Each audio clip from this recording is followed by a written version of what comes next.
Oi pessoal, tudo bem? Eu sou o Derek, eu sou membro da Igreja Batista do Parque Sueli e agora eu vou estar ajudando a retomar os estudos bíblicos que eram feitos um tempo atrás com os jovens, ficaram parados aí durante um tempo, especialmente agora durante esse período da pandemia de Covid-19, mas agora nós estamos retomando esses estudos online com a participação dos jovens e nós decidimos então falar sobre ética cristã. Esse primeiro estudo, ele não conseguiu ser gravado com a participação de todo mundo, porque durante a aula, que todo mundo estava lá debatendo, discutindo, o meu computador começou a travar muito, porque eu estava apresentando o slide, estava fazendo a transmissão da sala ao vivo e ainda gravando com 3 softwares diferentes, E aí o computador começou a travar e eu teria que reiniciar, demoraria muito, então a gente optou por seguir sem a gravação mesmo. Hoje eu estou gravando a parte para que a gente tenha uma ideia geral assim, do que foi trabalhado no dia. Infelizmente a gente não vai ter os comentários, as experiências que o pessoal compartilhou lá. Mas se Deus quiser, na semana que vem a gente já vai ter tudo isso. A gente vai conseguir gravar com todo mundo. E a gente vai estar então disponibilizando aqui no canal do YouTube da igreja, tá bom? Então vamos dar uma olhada. O primeiro tema que a gente abordou foi sobre jogos de azar. Vamos ter então agora uma visão geral do que foi abordado lá. Grande abraço! Bom, como eu falei então, o tema de hoje, jogos de azar, primeiro estudo dentro desse tema de ética cristã. Antes da gente falar sobre os jogos de azar especificamente, a gente precisa entender o que é ética. Peguei 2 definições aqui de dicionário que fala que ética é uma parte da filosofia responsável pela investigação dos princípios que vão motivar, distorcer, disciplinar ou orientar o comportamento humano, ou seja, os seres humanos eles se comportam de determinadas maneiras e essa forma, essas atitudes que as pessoas têm, tem uma motivação. Alguém vai ser motivado a fazer alguma coisa, ou seja, de repente ele não ia fazer, mas algum pensamento, algum raciocínio que ele teve o levou, o motivou a fazer aquilo. O comportamento pode ser distorcido por alguma coisa, você pode ser disciplinado, ou seja, você pode ser até punido por alguma coisa que você faça, ou então você pode ser orientado, olha, faz tal coisa porque eu acho que isso assim vai ser melhor para você. Da onde que a gente tira essas conclusões? Da onde surgiu essas motivações, esse senso de que tal coisa é melhor, é pior, de que alguma coisa tem que ser punida ou não? Então, essas questões, esses valores por trás do comportamento humano, que vão guiar o comportamento humano, é que são estudados pela ética. Então, ela vai refletir especialmente a respeito da essência das normas, dos valores, prescrições e exortações presentes em qualquer realidade social. Uma outra definição que eu achei interessante é um conjunto de regras e preceitos de ordem valorativa, ou seja, que atribuem um valor e moral de um indivíduo, ou seja, existe a ética individual. Todo mundo acha que determinada coisa não tem problema nenhum, mas eu não vou fazer porque eu acho que não deve. Então, isso é uma ética individual. Dentro do seu conjunto de valores, de normas, dentro da sua moral, você entende que aquilo não deve ser feito, apesar disso não ser problema para mais ninguém. Ninguém se importa com aquilo, mas para você aquilo é importante. Então, existe essa ética individual. Existe a ética de um grupo social, que é o que a gente está estudando aqui, A ética cristã, e é até bom deixar isso bem claro para quem está assistindo isso no YouTube, ela funciona para crentes. Se você não é crente, muita coisa do que a gente vai falar não vai fazer o menor sentido para você, tá? Então você não se sinta ofendido, não se sinta, não concordo, que absurdo. Por quê? Porque esse é o modo de pensar e modo de compreender daquele grupo social que são os cristãos, tá? E existe a ética de uma sociedade. Então você tem um modo de pensar europeu, você tem coisas que são muito comuns na Europa que aqui não é muito bem visto e vice-versa, você tem comportamentos que são latino-americanos, você tem algumas questões que são comuns da África, comuns de tribos indígenas, então você tem todo um senso de valores. Quer ver um exemplo? Lá entre os índios, eles consideram completamente normal, por exemplo, entre algumas tribos indígenas, enterrar irmãos gêmeos, porque eles acham que isso é uma maldição e que isso vai trazer azar para toda a comunidade indígena. Então, para eles, enterrar seres vivos é uma coisa ok, porque você está privando toda uma aldeia de um sofrimento. Para a gente isso é um absurdo. Então você vê o quanto de um grupo para outro isso é muito variável, E a ética cristã? A ética cristã, então, vai ser o conjunto de regras de conduta aceita pelos cristãos, mais uma vez é bom deixar isso claro, ok? E ela tem como fundamento a palavra de Deus, ou seja, a palavra de Deus é o que vai nortear as nossas decisões. Então não é o que o pastor acha, não é o que eu acho, não é o que o grupo dos jovens debateu, é o que a palavra de Deus nos diz, ok? Então, se uma coisa não está na Bíblia, ou se ela está, principalmente se ela é contrária ao que a Bíblia já diz, ela não deve ser feita. Então, a Bíblia que vai dar a palavra final. Porém, a gente tem alguns problemas. A Bíblia, ela encerrou ali em Apocalipse, a gente não tem a inclusão de mais nenhum livro. E se passaram-se foi ótimo, né? E passaram-se muitos anos desde então, e questões novas começaram a surgir que eram problemas que não aconteciam nos tempos da Bíblia. E aí, como que a gente decide? A gente fala, por exemplo, de cyberbullying, a gente fala de clonagem de seres humanos, sabe? Coisas que não eram uma realidade naquele tempo e que a Bíblia não vai falar diretamente sobre esses assuntos. E aí eu queria deixar para reflexão duas perguntas. A primeira, a Bíblia e Deus não mudam com o passar do tempo, mas o mundo muda. E aí fica aquela dúvida, a ética cristã, ela varia de acordo com o mundo ou ela é imutável, assim como Deus e a Bíblia? Ou seja, Deus não vai mudar e a Bíblia também não muda. Mas e a ética cristã? Ela vai ficar mudando ou ela não muda?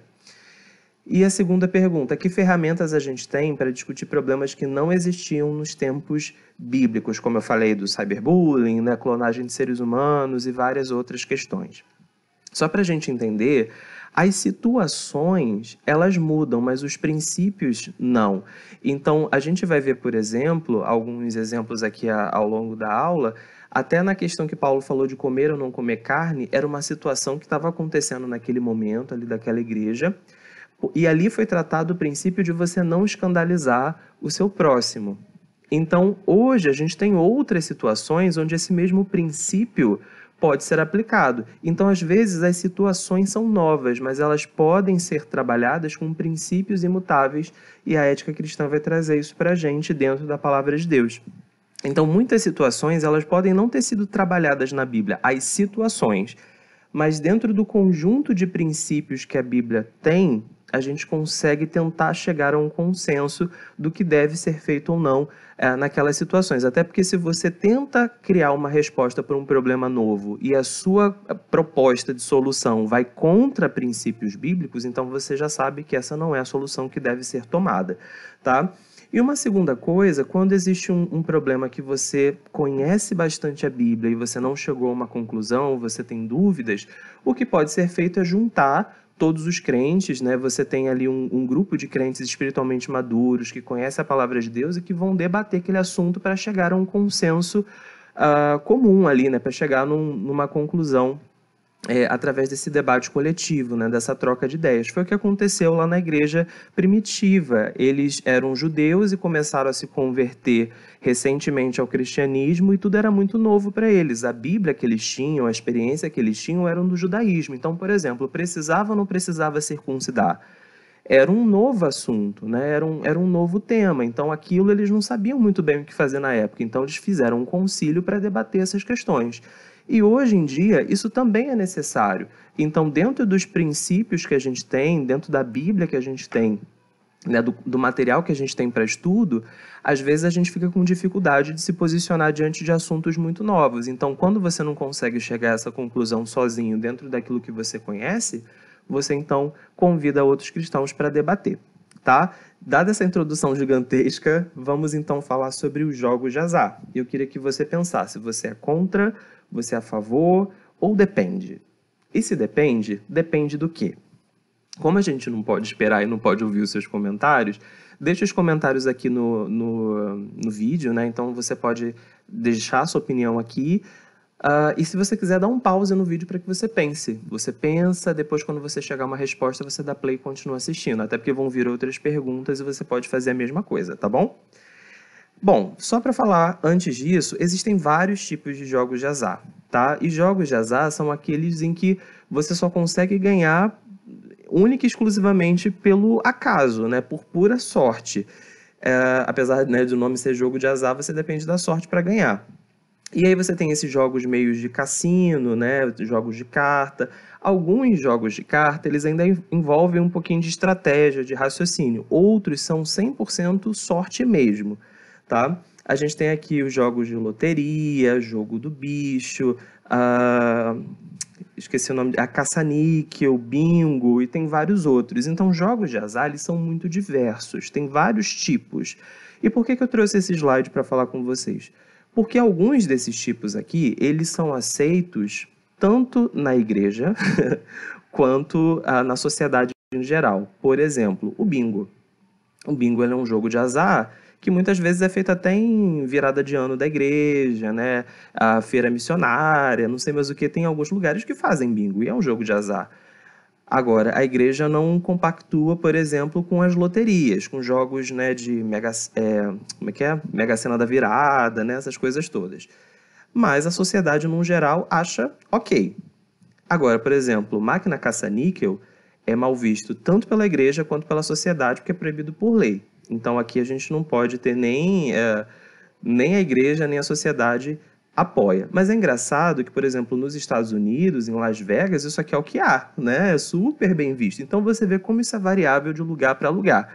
Então quando a gente fala assim, sou contra jogo de azar, mas contra qualquer tipo, contra alguns tipos, contra só se for apostando, então tudo isso vai interferir, né? Então quem responde, por exemplo, depende do quê? Depende se gera briga, depende se perde dinheiro, depende se é contra a lei ou não, depende da motivação. E aí, baseado nisso, eu queria que vocês pensassem. Por exemplo, eu peguei essas imagens da internet. Uma igreja fez uma rifa e através dessa rifa ela ia distribuir alguns prêmios. Aqui na imagem não fala exatamente o objetivo dessa rifa, e aí fica a pergunta, tem problema nisso, uma igreja fazer rifa? R$5 aqui o ingresso, né, valendo uma Honda, uma geladeira, uma TV 40 polegadas, uma bicicleta, um ar-condicionado, prêmio bom, né? E aí, tem problema? Aí você pensar, se a igreja está querendo arrecadar dinheiro dessa forma, é muito ruim, né? Aí tem uma segunda imagem, que é também de um bingo, igual está aqui embaixo, também valendo moto, valendo, né, TV, ar-condicionado, tablet. Eu achei engraçado que tem até um terceiro prêmio aqui, que é uma poupança de R$2.000 e o contemplado não poderá sacar o valor antes de 120 dias. Eu achei o máximo esse prêmio, assim. Você vai ganhar uma conta poupança já com dinheiro dentro. Meu sonho, né? E aí você fala, não, sou totalmente contra. E aí tem aqui em cima, escrito assim, essa campanha é para trocar o telhado da igreja. E aí, nesse caso já pode? Nesse caso é ok? Ou ainda assim seria ruim? Né? Você fala assim, não, poxa, se é para fazer uma coisa, por que não pede contribuição dos irmãos da igreja para fazer? E se não for suficiente? E se de repente fazendo do lado de fora, né, abrindo para pessoas participarem do bingo, arrecada mais dinheiro? Né? São várias coisas. Tem gente que fala assim, ainda assim eu sou contra essas coisas na igreja. E se for, por exemplo, para arrecadar dinheiro para ajudar no tratamento de uma criancinha que está com leucemia, está com câncer, está com algum problema que ela precisa de recursos e a igreja não tem como arcar. Ou então a igreja já está ajudando, mas precisa complementar com alguma coisa. E aí são várias questões que você fica se questionando. Será que nesses casos pode? Depende da motivação? E aí, de repente, aquele que lá atrás falou assim, sou contra jogos de azar no geral. A gente começa a ver que, de repente, dependendo do objetivo, fica mais difícil, né, de você definir. Então eu queria falar rapidamente com vocês os problemas dos jogos de azar e o que a Bíblia fala a respeito disso. O primeiro problema é a cobiça. O que vai motivar as pessoas a quererem jogar? Normalmente é o dinheiro, né? Elas querem ficar ricas, então elas têm uma vida muito difícil, muita coisa que elas querem comprar, elas não podem, muitos sonhos que elas querem concretizar, elas não têm como fazer. E aí elas têm essa esperança, né, de que vai que eu ganho 128 milhões de reais e consigo, né, aproveitar a vida. Será que as pessoas jogariam se o prêmio fosse baixo? Igual, por exemplo, nas raspadinhas, você paga R$1 podendo ganhar R$10 de prêmio. Será que compensa eu arriscar meu R$1 para talvez ganhar uma mixaria, ganhar outro R$1, ganhar R$10, R$25? Esses jogos são populares se o prêmio for baixo? Ou o que mais tem adesão são justamente os valores muito, muito altos, né? Então você vê que não é só por diversão, não é só por adrenalina, né, por achar uma coisa legal. A pessoa ela quer realmente um prêmio bom, ela quer o dinheiro, né, na maioria das vezes. O que mudaria na vida das pessoas se elas ganhassem? que é a terceira pergunta, provavelmente elas vão pensar assim, se eu ganhar eu vou parar de trabalhar, vou conseguir comprar um monte de coisas e tal, ou seja, ela está pensando nela, e inclusive, só de você ouvir uma pessoa falando assim, nunca mais eu vou trabalhar na vida, não parece uma coisa muito certa, né? Enfim, vamos ver o que a Bíblia fala? Em 1 Timóteo 6, do 7 ao 10, ele fala o seguinte: nada trouxemos para esse mundo e dele nada podemos levar. Por isso, tendo o que comer e com o que vestir-nos, estejamos com isso satisfeitos. Esse é o primeiro conceito. Você deve ser feliz, você tem que ficar alegre por ter o que comer e vestir. Muita gente não tem. E aí ele fala o seguinte: os que querem ficar ricos caem em tentação, em armadilha e em muitos pensamentos nocivos que levam os homens a mergulharem na ruína e na destruição, pois o amor ao dinheiro é a raiz de todos os males. Algumas pessoas, por cobiçarem o dinheiro, desviaram-se da fé e se atormentaram com muitos sofrimentos. Então, 3 conceitos importantes desse texto. Tendo que comer e com que vestir, esteja satisfeito. Segundo, quem quer ficar rico cai em tentação. E o amor ao dinheiro é a raiz de todos os males. E o texto ainda fala que algumas pessoas, quando ficam cobiçando o dinheiro, acabam se desviando da fé e tendo muitos sofrimentos. Outro versículo fala: aquele que tem um olho mau corre atrás das riquezas, mas não sabe que há de vir sobre ele a pobreza.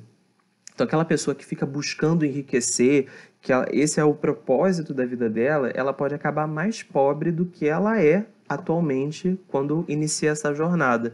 E é interessante que tem um vídeo no YouTube que fala do top 4 milionários da loteria que ficaram pobres. Eram pessoas que enriqueceram em algum jogo de azar, ou às vezes até em Big Brother, né, algum outro programa assim. As pessoas ficaram ricas, né, milagrosamente, o dinheiro caiu do céu, elas esbanjaram, tiveram a vida que pediram a Deus e depois se meteram em dívidas e conseguiram ficar mais pobres do que estavam no começo, né? Então isso é super possível. Segundo problema dos jogos de azar é o problema da confiança. Às vezes a gente tem alguns sonhos e a gente acha que mesmo que a gente trabalhe muito, junte dinheiro a vida inteira, a gente nunca vai conseguir concretizar, né, algumas coisas. Então tem gente que pensa assim, então eu vou salvar sempre uns 4 reaisinhos e aí todo mês eu vou jogar, porque vai que em algum momento da minha vida eu ganhe lá os 60 milhões, os 90 milhões, seja lá quanto for. Então, a qualquer momento que esse dinheiro vier para mim, vai mudar a minha vida e, de repente, R$4 não vai me fazer falta. Tem gente que pensa assim, né? Ou seja, eu peço a Deus algumas coisas, eu tenho alguns sonhos e coloco esses sonhos diante de Deus, mas lá no fundo eu acho que eles não vão se realizar e que Deus não vai me dar. Então, eu começo a tentar garantir por outros meios, né? Como essa questão de você fazer o dinheiro cair do céu.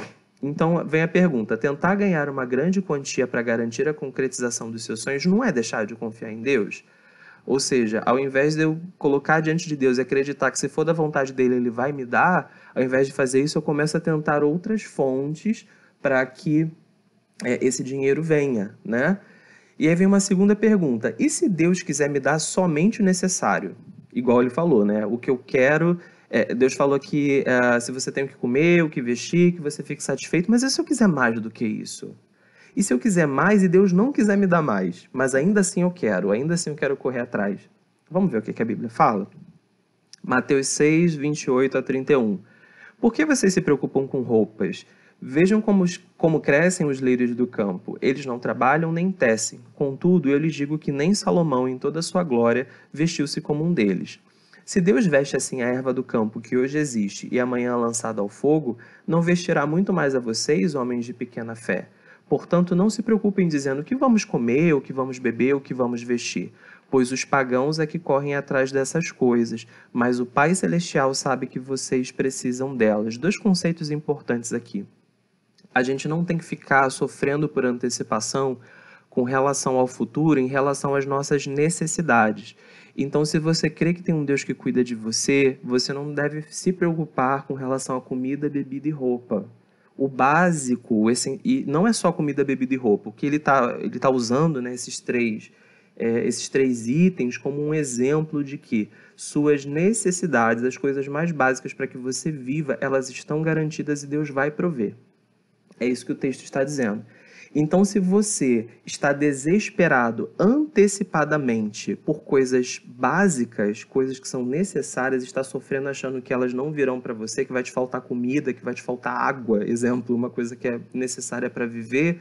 Então, se você está com esse tipo de sofrimento, você não está confiando em Deus. Ele fala que os pagãos é que correm atrás dessas coisas. Então, quem tem um Deus que confia que esse Deus supre as necessidades, não se desespera com antecedência por conta de coisas básicas. Porque ele está falando que a pessoa que tem um Deus que confia nele sabe que o Pai Celestial entende as nossas necessidades. Ele sabe o que a gente precisa e ele vai garantir essas coisas a nós. Então, repara que o texto está falando de necessidades, não de sonhos, ok? Provérbios 30, do 8 ao 9, é um texto onde Salomão está meio que fazendo uma oração a Deus. E eu achei lindíssima essa passagem. Olha que texto precioso para a gente. Ele fala para Deus: não me deis pobreza nem riqueza, dá-me apenas o alimento necessário. Se não, tendo demais, eu te negaria, te deixaria e diria: quem é o Senhor? Tipo, Deus? Quem é Deus? Tipo, eu não preciso, né? Tô cheio de grana, tô bem, não preciso de Deus, né? Então, é isso que ele está falando. Se eu tivesse muito, eu negaria Deus e o abandonaria. Mas se eu ficasse pobre, eu poderia vir a roubar, desonrando o nome do meu Deus. Então, ele faz esse pedido a Deus. Deus, não me dá nem demais para eu não me perder. E muita gente se perde quando fica rico, volta as costas para Deus. E nem me dê de menos a ponto da minha fé enfraquecer, de eu te largar, ou então de eu fazer alguma coisa no desespero que vai envergonhar o teu nome. Eu achei essa oração muito bonita e traz essa consciência que a gente tem que estar focado no hoje, estar focado no que a gente precisa, não ficar obtendo, né, tentando subterfúgio da gente ter ainda mais do que a gente tem. Um terceiro problema, e aí não é um texto bíblico, mas é só uma coisa para a gente pensar, matematicamente, as chances de conseguir acertar num jogo simples de 6 números da Mega Sena é de 1 em 50 milhões, ou seja, existe 99,99998% de chance de você jogar seu dinheiro no lixo. É matemática isso. E aí vem a questão, é prudente gastar o dinheiro desse jeito? Se a gente pegasse todo o livro de provérbios que fala sobre a sabedoria, né, pra você ver o quanto a Bíblia dá valor à sabedoria, a ponto de ter um livro praticamente só para isso, né, só para falar, exaltar a sabedoria. Você acha que é sábio você gastar o seu dinheiro sabendo que é praticamente certo de que não vai funcionar, de que você vai jogar esse dinheiro no lixo? Vale a pena? Então, se o seu objetivo é ganhar dinheiro, você está lutando contra uma probabilidade gigantesca disso não funcionar. O quarto problema dos jogos de azar é o vício. E aí ficam algumas perguntas que você também pode deixar nos comentários, algum relato que você tenha para você interagir com a gente. Quando que o hábito de jogar ele passa a ser classificado como um vício? A pessoa está jogando por diversão, ela joga porque acha maneiro, até que chega um ponto que ela não consegue mais parar. Quando que isso começa a mudar? Quando que começa a virar um vício? Segunda pergunta, o quão facilmente um viciado em jogos consegue perceber que está viciado? E a terceira pergunta, o vício em jogos é facilmente tratável? Ele é reversível? 1 Coríntios 6,12 fala o seguinte: todas as coisas me são lícitas, mas nem todas convêm. Todas as coisas me são lícitas, mas eu não me deixarei dominar por nenhuma delas. Então aqui a gente vê que nada pode nos dominar. Nenhum vício é propósito de Deus para as nossas vidas. Você fala assim, eu sou viciado numa determinada coisa, mas é porque essa coisa é muito boa, eu gosto daquilo, eu me sinto bem. Tá certo que eu não consigo viver sem ela, ela me dominou. Mas eu tenho dinheiro para pagar, eu consigo conviver com aquilo, né? Então, assim, eu não sei ficar sem aquilo, mas também eu não preciso ficar sem, né? Então, por mim, tudo bem. Mas não é isso que a Bíblia nos mostra. Toda vez que alguma coisa te dominou a ponto de você não conseguir mais abrir mão dela, e se você ficar sem aquilo, você fica mal, você sofre, isso não é propósito de Deus para você. Então você tem liberdade para fazer o que você quiser. Todas as coisas são lícitas, mas nem todas convêm, e nenhum tipo de vício tem respaldo na palavra de Deus, seja ele qual for. Não necessariamente apenas jogos. Pode ser café, pode ser chocolate, pode ser drogas em geral, pode ser pornografia, pode ser sexo, pode ser um monte de coisa, tá? Então nenhum vício ele tem respaldo na palavra de Deus. E Gálatas 5:1 ele fala o seguinte: estáis, pois, firmes na liberdade com que Cristo nos libertou. Ou seja, Cristo morreu para que você fosse livre. Então, uma vez que você aceitou a Cristo como Salvador, não volte a se tornar servo, escravo de nenhuma outra coisa. Não torneis a meter-vos debaixo do jugo da servidão. Ou seja, você foi liberto por Cristo, não volte a se escravizar com nenhuma outra coisa. E o cristão, às vezes, ele começa a caminhada com Cristo muito bem, sente esse alívio da liberdade que Cristo nos proporciona, e no meio desse processo ele começa a se prender com várias outras coisas pecaminosas que depois ele não consegue se soltar. Entre elas pode ser os jogos de azar, tá? Eu queria deixar para vocês tem aqui o link, não sei se vocês vão conseguir ver, eu posso tentar deixar na descrição do vídeo. É um site onde ele fala sobre dependência de jogos e problemas com jogos de azar. É uma matéria bem legal. É um site que fala sobre saúde mental e bem-estar, tem várias matérias lá. Uma dessas matérias é sobre jogos de azar. Esse site, ele tá em inglês, mas se você tiver o Google Chrome, algum navegador que tem a ferramenta de tradução automática, é só você mandar traduzir que ele já traduz a página inteira. Então aqui eu usei o Google Chrome, então ele já traduziu tudinho, o título e tal. A matéria é muito legal, a gente leu um pouquinho dela com os jovens lá durante o estudo, vale a pena conferir, tá bom? Quinto problema, a injustiça social. Pensa comigo, quem é o alvo ou financiador dos jogos de azar? É o rico ou o pobre? Quem é que banca esse esquema todo? É o pobre, né? Então aquele que já não tem dinheiro pega o seu pouco dinheiro e investe em uma coisa que tem 99,99998% de chance de dar errado.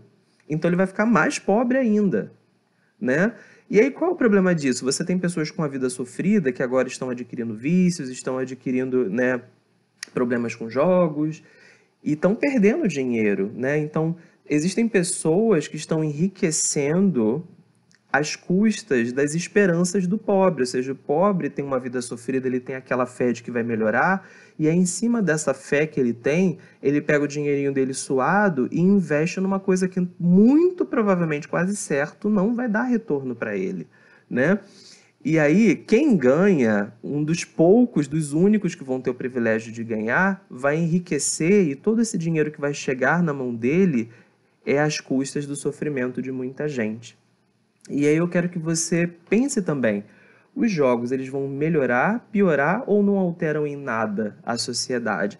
Pensa aí que você tem uma comunidade pobre e nessa comunidade, né, as pessoas já estão passando por problemas de baixa escolaridade, de violência, né, de muitos problemas associados à pobreza mesmo, falta de infraestrutura, né, enfim, às vezes violência a ponto de ter tiroteio, escola fecha, aquela coisa toda, um ciclo de pobreza que traz muito prejuízo já à vida daquela pessoa. E como se já não bastasse tudo isso, agora ele está jogando na esperança de sair daquele mundo, né, de sair daquela realidade, e aí ele está, além de tudo que ele já sofre, está perdendo mais dinheiro ainda.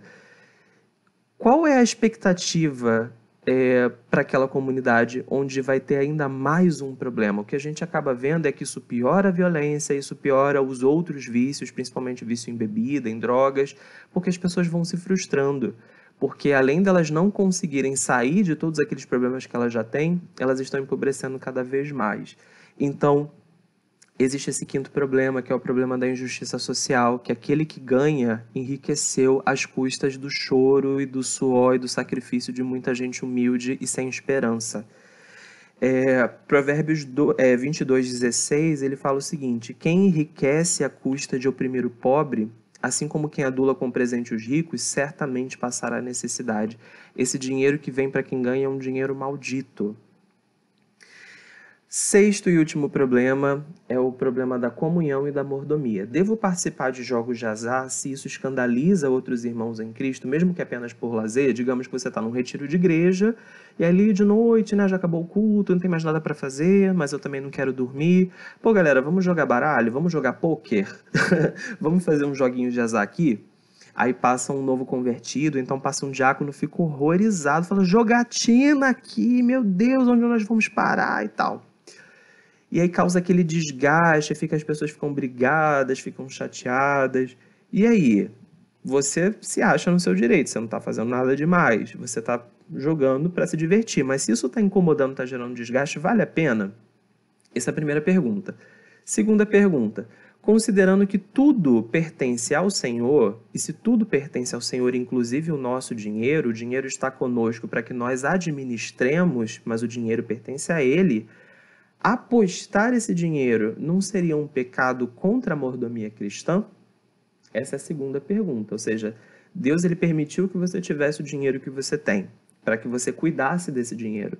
E aí você usa esse dinheiro para jogar fora, no lixo, através de apostas que altamente prováveis de não trazerem nenhum retorno para a sua vida. Que não é a vontade de Deus que você faça isso. E aí, apostar esse dinheiro não é um pecado contra a mordomia cristã? Vamos ver. Respondendo a primeira pergunta, então, né? Ora, pecando assim contra os irmãos e ferindo sua fraca consciência, pecais contra Cristo. Pelo que se o manjar escandaliza meu irmão, nunca mais comerei carne, para que meu irmão não se escandalize. Foi aquele exemplo que eu falei lá no começo da aula, que naquela comunidade, naquele período onde Paulo escreve essa carta, né, para a igreja de Corinto, havia culto a alguns deuses, eles sacrificavam animais e depois a carne desses sacrifícios era vendida nos açougues. E aí os crentes, quando iam comprar carne, muitas vezes não sabiam se era uma carne que simplesmente abateram um bicho e colocaram lá, ou se era uma carne que anteriormente tinha vindo de um sacrifício a algum deus pagão. E aí muita gente falava assim, ai meu Deus, você tá comendo essa carne, vê que essa carne é carne de idolatria, não sei o quê. Aí o pessoal, gente, mas pra mim é um bife, ué. Se o pessoal orou, se o pessoal fez outra coisa que não devia com essa carne, o problema é deles, eu tô usando pra matar minha fome. Então, para algumas pessoas não havia problema nenhum. Mas para outros cristãos que estavam, né, ali naquela igreja de Corinto, eles ficaram horrorizados. Então, o que Paulo fala na sua carta? Galera, comer carne não tem problema nenhum. Mesmo que essa carne antes tenha sido oferecida para deuses, né, para ídolos, e você não sabia disso, não tem como você saber.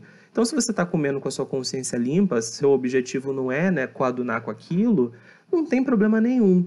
Porém, se isso está causando um problema, se está ferindo a consciência fraca de algumas pessoas, ele deixa isso bem claro. As pessoas têm uma consciência fraca para elas pensarem desse jeito. Mas ainda assim, se elas têm uma consciência fraca e você afronta, você fere, você está pecando contra Cristo.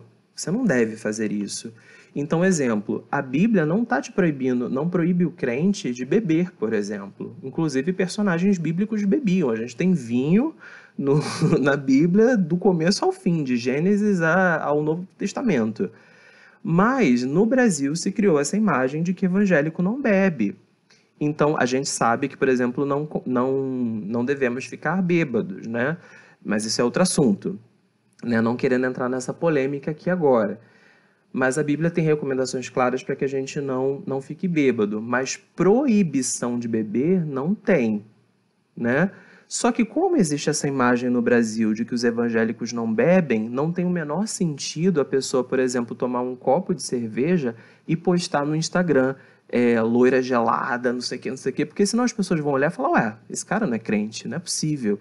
E aí gera toda uma expectativa frustrada de que você já não é sério, de que você não leva o nome de Deus a sério, não sei o que, um monte de coisas que podem ser super injustas, que não tem nada a ver, mas porque enfraqueceu, né? Foi de choque a essa consciência fraca das pessoas. Só para vocês terem uma ideia, na Alemanha é super comum os crentes saírem da igreja e almoçar num lugar e beber cerveja acompanhando a comida. E as pessoas de lá não se escandalizam com isso. Todo mundo culturalmente acha aquilo normal. No Brasil, não. Então, no Brasil, se criou, né, essa ideia de que crente não bebe. Em Portugal, por exemplo, que é um lugar muito famoso por produzir vinho, se cogitou uma época, né, cortar o vinho da ceia do Senhor, porque lá a ceia do Senhor era feita com vinho de verdade. E aí tinha alguns irmãos que tinham problemas com alcoolismo, então, vamos tirar. Os crentes de Portugal chiaram pra caramba, porque eles faziam questão do vinho de verdade. Então, para você ver como isso muda de lugar para lugar. Mas, de qualquer forma, independente do lugar, independente da cultura, se isso está gerando um problema, principalmente entre os outros irmãos em Cristo, não faça mais essas coisas. Tá? Inclusive, eu acho interessante que Paulo ele fala o seguinte, se esse comer carne está escandalizando meu irmão, nunca mais comerei. E ele não fala assim, nunca mais comerei na frente dele, nunca mais vou deixar ele saber que eu comi. Não, ele está falando, nunca mais eu vou comer. Então, eu até comentei com os jovens, né, no estudo bíblico, a minha ética pessoal, eu, Derek, vou falar igual Paulo, digo eu e não o Senhor, ok? Eu também evito escandalizar os irmãos. Então, tudo aquilo que eu sei que vai contra, de repente, o que os outros esperavam de mim, né, mas a minha consciência está tranquila, eu não fico divulgando, eu não fico querendo que as pessoas fiquem horrorizadas com aquilo. Mas agora, eu me contentaria em não fazer na frente das pessoas, né? E não deixar que elas soubessem. Para mim, isso estaria de bom tamanho. Mas o que Paulo acaba fazendo é o seguinte: corta isso da sua vida de vez. É meio que isso, né? Que ele acaba falando aqui. É algo bem difícil, né? E aí gera pano para manga para discussão pra caramba, tá? Aqui, Salmos 24:1. Do Senhor é a terra e a sua plenitude, o mundo e aqueles que nele habitam. Ou seja, mais uma vez essa ideia de que tudo pertence ao Senhor e que aquilo que está nas suas mãos, inclusive o seu salário, o seu dinheiro que você acha que mereceu porque você trabalhou, na verdade, isso é uma permissão de Deus para que você tenha, tá? Então você está administrando algo que pertence ao Senhor. Então você tem que ter essa consciência. E, por último, trazer aquela ideia da parábola dos talentos, onde o patrão, que representa a figura de Jesus Cristo, né, de Deus, distribui os talentos entre os seus servos, que seríamos nós, e ele tem expectativas do que você vai fazer com esses recursos. E os recursos não são só financeiros, é o tempo, são seus conhecimentos, é tudo que você tem de recurso material ou não material, que Deus te permitiu que você tivesse. E aí, baseado nesses recursos que ele te deu, ele tem uma expectativa do que você vai fazer com isso. E ele espera um retorno desses recursos, de que você tenha feito um bom uso deles. E ele vai cobrar isso de você. A parábola dos talentos deixa isso bem claro. E a gente tem que ter essa consciência, né, de que o dinheiro que a gente tem, ele deve ser investido em coisas produtivas para a gente e para os outros que nos cercam. E aí entra aquele questionamento: os jogos de azar seriam, então, uma boa fonte, um bom lugar para você investir o seu dinheiro? Fica esse questionamento baseado em todos os textos que a gente viu. Então aqui, por exemplo, a gente não viu textos falando de você jogar de brincadeira, só por diversão. A gente não viu nada que fale que não tem problema, nada que seja contra também. Então tem algumas questões que a gente fica sem referência bíblica para julgar. E aí vai da sua maturidade cristã, do seu relacionamento com Deus, de você perguntar para Deus se pode ou não, e você ter esse feedback do próprio Deus para sua vida. Se você sentir paz em relação àquilo, você sentir que Deus está